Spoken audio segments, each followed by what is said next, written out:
30 فرشتوں کے سامنے رکھی، ایک انسان کے سامنے رکھی، سبق پڑھا دیا کہ اس چیز کا نام، جیسے مثال کے طور پر یہاں پر ایک کیمرہ نظر آ رہا ہے مجھے، اور بہت سارے کیمرے آپ کے موبائل میں بھی ہیں۔ مثال کے طور پر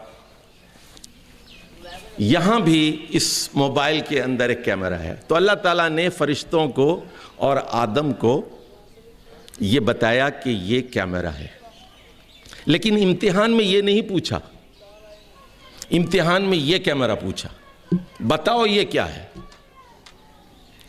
فرشتے کہنے لگے اللہ تعالیٰ سے، سر آپ نے آؤٹ آف سلیبس سوال کیا ہے، آپ نے یہ تو پڑھایا نہیں۔ وہ کہنے لگے لا علم لنا الا ما علمتنا، ہم تو اتنا ہی جانتے ہیں، آپ نے جو پڑھایا ہے، آپ نے تو یہ موبائل پڑھایا تھا، سوال آپ اس کے بارے میں کر رہے ہیں۔ انسان بڑا چالاک تھا، اس نے غور سے دیکھا اور کہا کہ یہ بھی بظاہر وہی کام کر رہا ہے، یہ بھی تصویریں لے رہا ہے، لیکن اس کی سائز مختلف ہے، اس میں کچھ اضافی فنکشنز ہیں۔ اس نے وہ چیزیں بھی بیان کر دیں جو سبق پڑھایا گیا تھا، اور جو سبق سے دیگر نتائج نکلتے تھے اس پر بھی غور کیا، اور اس نے وہ سارے نام فٹافٹ بتا دی۔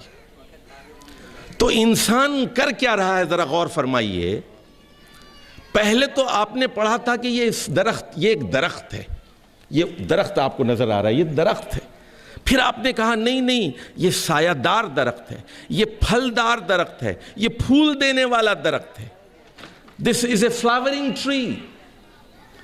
پھر اس کے بعد آپ نے کہا کہ یہ امرود کا درخت ہے، یہ آم کا درخت ہے، نام دیا نا آپ نے اس کو۔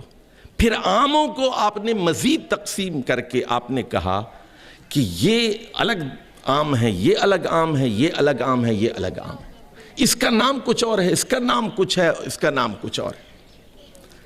ہم بچپن میں ڈاکٹروں کے 2 نام سنتے تھے، ایک ڈاکٹر ہوتا تھا، ایک سرجن ہوتا تھا۔ آج ہم 200 سے زائد قسم کے ڈاکٹرز دیکھتے ہیں، کوئی آنکولوجسٹ ہے، کوئی نیفرولوجسٹ ہے، کوئی گائناکولوجسٹ ہے، کوئی کارڈیالوجسٹ ہے، کوئی ہیماٹولوجسٹ ہے، ہزاروں قسم کی اسپیشلائزیشن، ہزاروں قسم کے نام۔ ہر سال ڈکشنری میں ہزاروں نئے الفاظ شامل کیے جا رہے ہیں، پودوں کے نئے نام رکھے جا رہے ہیں، اشیاء کے نئے نام رکھے جا رہے ہیں۔ یہ سب کیا ہے؟ اللہ کے دیے ہوئے دماغ کا صحیح استعمال ہے۔ تو اچھا استاد وہ ہے جو ایسی چیزیں پڑھائے اور بچے سے ایسے سوالات کرے کہ وہ نئی چیزیں دریافت کر سکے۔ علامہ اقبال نے یوں ہی نہیں کہا، کریں گے اہل نظر تازہ بستیاں آباد، میری نگاہ نہیں سوئے کوفہ و بغداد۔ مولانا مودودی رحمہ اللہ نے فرمایا، تقلید کو میں شرک سے بڑا گناہ سمجھتا ہوں، تقلید کو میں شرک سے بڑا گناہ سمجھتا ہوں۔ تقلید ایک بیماری ہے، یہ آپ کی قوت تخلیق کے اوپر قدغن ہے۔ سوچئے، نئی دنیا آباد کیجئے، سوچئے، اور جب سوچیں گے، غور کریں گے، نئی چیزیں پیدا کریں گے آپ، دنیا کی حکومت آپ کے سامنے ہوگی، ٹیکنالوجی آپ کے سامنے ہوگی، نئی گاڑیاں بنائیں گے، نئی ہوائی جہاز بنائیں گے، نئے راکٹس بنائیں گے، نئی دنیا کا آپ سفر کریں گے، دنیا پر حکمرانی کریں گے، نئے ہتھیار بنائیں گے، دنیا آپ کی غلام ہوگی۔ لیکن آپ نے کیا کیا؟ آپ سفلی علوم میں پڑ گئے، گھٹیا علوم کے پیچھے پڑ گئے۔ ایک میں نے کہا نا، ایک نافع علم ہوتا ہے، ایک غیر نافع علم ہوتا ہے۔ ایک وحی کا علم ہے، اشیاء کا علم ہے، فائدہ بخش علم ہے۔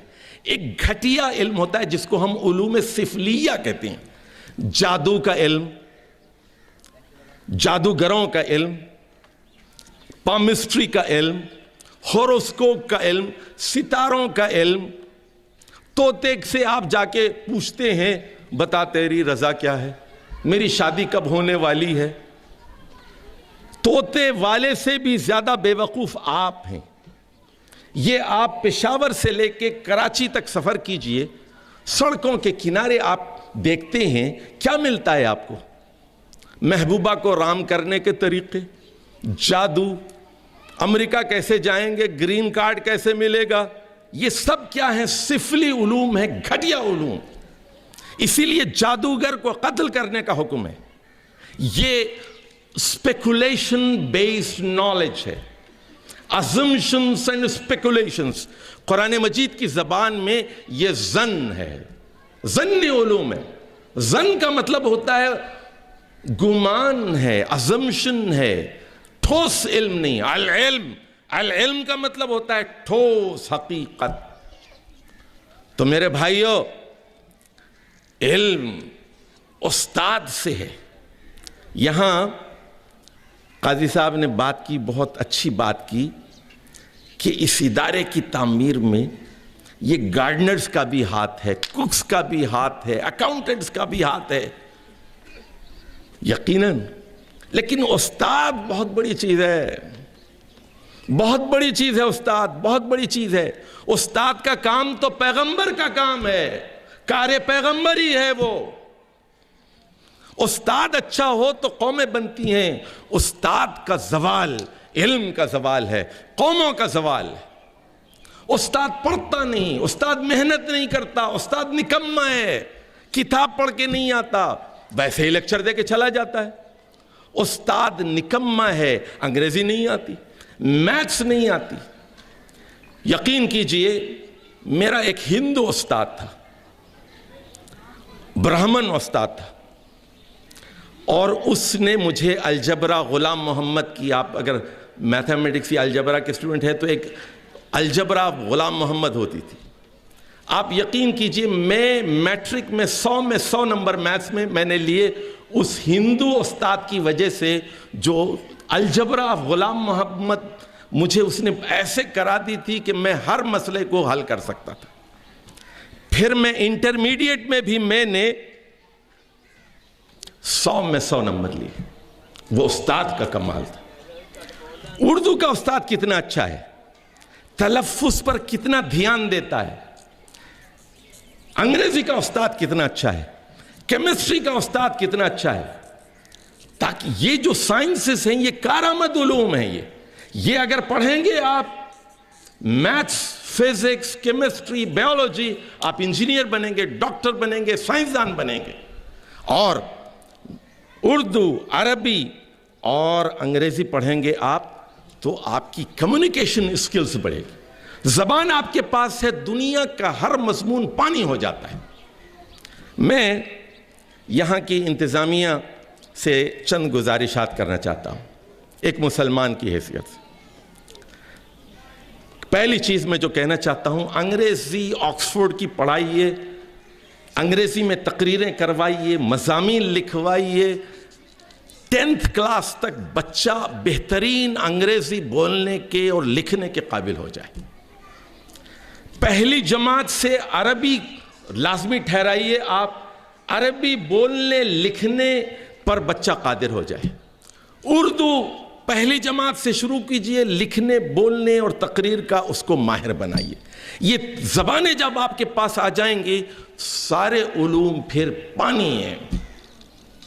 دوسرا مشورہ جو میں دینا چاہتا ہوں آپ کو, دوسرا, استاد اگر اچھا ہو 10,000 روپے زیادہ دے کے لے آئیے, 20,000 دے کے لائیے.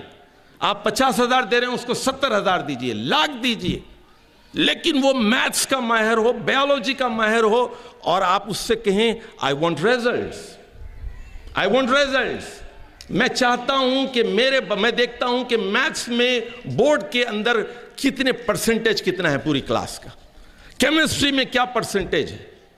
آئیڈیل اسکول کیسے بنتے ہیں؟ استاد سے بنتے ہیں.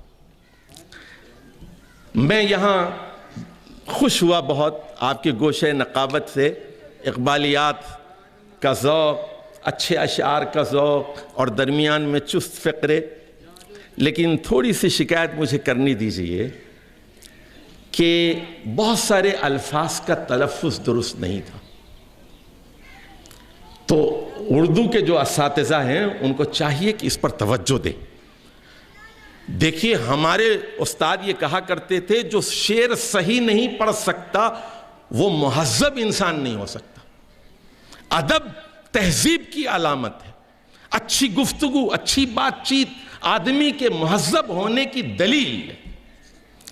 ایک اور مشورہ میں آپ کو دیتا ہوں، انتظامیہ کی اگر گستاخی میری معاف کر دے، وہ یہ کہ 10th کلاس تک بچے کو 200 مسنون دعائیں اور قرآنی دعائیں زبانی یاد ہوں ترجمے کے ساتھ، اور یہ کوئی مشکل کام نہیں ہے۔ پہلی کلاس کے لیے 10، دوسری کے 10، تیسری کے لیے 10، میٹرک تک اس کو 100-200 دعائیں زبانی یاد ہو جائیں گی۔ ہر سال 10 دعائیں، ہر مہینہ 1 دعا، کوئی مشکل کام نہیں ہے، لیکن مختلف دعائیں۔ اچھا، اسی طرح بخاری اور مسلم سے چھوٹی چھوٹی حدیثیں، 500 حدیثیں عربی متن کے ساتھ، ترجمے کے ساتھ زبانی یاد دلائیں۔ کلام اقبال زبانی یاد دلائیں۔ پورا قرآن حفظ کروانے کی ضرورت نہیں ہے، لیکن 2 پارے کم سے کم میٹرک کا بچہ ترجمے کے ساتھ زبانی یاد کرے۔ میں نے 8 سال کی عمر میں شکوہ جواب شکوہ یاد کیا تھا، مجھے کچھ پتہ نہیں تھا کہ اس کے الفاظ کا کیا مطلب ہے، اور مجھے نہیں معلوم تھا خوگر ہم سے تھوڑا سا گلا بھی سمجھے، خوگر کے معنی مجھے معلوم نہیں تھے، لیکن یہ ساری چیزیں آج مجھے فائدہ دیتی۔ آپ قرآن یاد کر لیجئے، حدیث یاد کر لیجئے، دعائیں یاد کر لیجئے، ترجمے کے ساتھ یاد کر لیجئے، آپ ڈاکٹر بنیں گے، انجینئر بنیں گے، سائنسدان بنیں گے، بڑے افسر بنیں گے، آگے چل کر بھی یہ چیزیں آپ کو کام دیں گی، اور بڑے مضامین بعد میں آپ کی گرفت میں آئیں گے۔ میں 40 سال سے قرآن پڑھ رہا ہوں، 40 سال سے، اور کوئی دن ایسا نہیں ہوا کہ ناغہ ہوا ہو، لیکن آج بھی مجھے قرآن سمجھ میں نہیں آتا پوری طرح۔ وجہ کیا ہے؟ لیولز ہوتی ہیں انڈرسٹینڈنگ کی۔ کلام اقبال ہم بہت پڑھ رہے ہیں، لیکن جب بھی ہم کسی چیز پر غور کرتے ہیں معنی کی ایک نئی دنیا ہمارے سامنے آتی ہے۔ تو یہ میں آپ کا زیادہ وقت لینا نہیں چاہتا، اور آپ لوگ بہت دیر سے یہ چیز دیکھ رہے ہیں۔ میں بہت خوش ہوا یہاں کی نظم و ضبط سے، اور آپ کی پریڈ سے، اور پھر جس طرح آپ اپنے کارکنوں کو اور یہاں کے سٹاف کی ہمت افزائی کرتے ہیں، اور بچوں کو، فرسٹ آنے والے بچوں کو انکریج کرتے ہیں، یہ بہت اچھی چیزیں ہیں، اور اللہ کرے کہ ایسے مدارس ملک کے گوشے گوشے میں ہوں۔ اور وہ جو کہتے ہیں کہ درخت اپنے پھل سے پہچانا جاتا ہے، اگر اس مدرسے کے طلباء کوئی بڑا مقام حاصل کرتے ہیں، کوئی سائنسدان بنتا ہے، کوئی شاعر بنتا ہے، کوئی ادیب بنتا ہے، کوئی بہت بڑا ڈاکٹر بنتا ہے، اور کوئی بہت بڑا مربی بنتا ہے، معلم بنتا ہے، اور وہ اپنی کامیابی کے جھنڈے گاڑتا ہے، تو یہ سمجھا جائے گا کہ آپ اساتذہ کی محنت بیکار اور اکارت نہیں گئی۔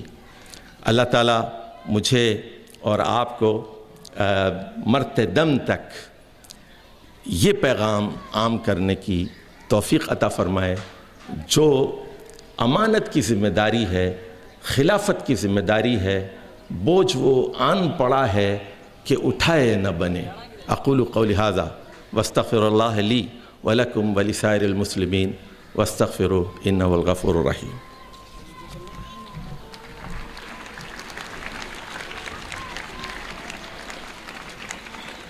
اب میں درخواست گزار ہوں managing director Pakistan overseas Chaudhry Majid Ahmed صاحب سے کہ آج کی اس تقریب کے معزز مہمان خصوصی محترم پروفیسر خلیل الرحمان کشتی صاحب کو اعزازی شیٹ پیش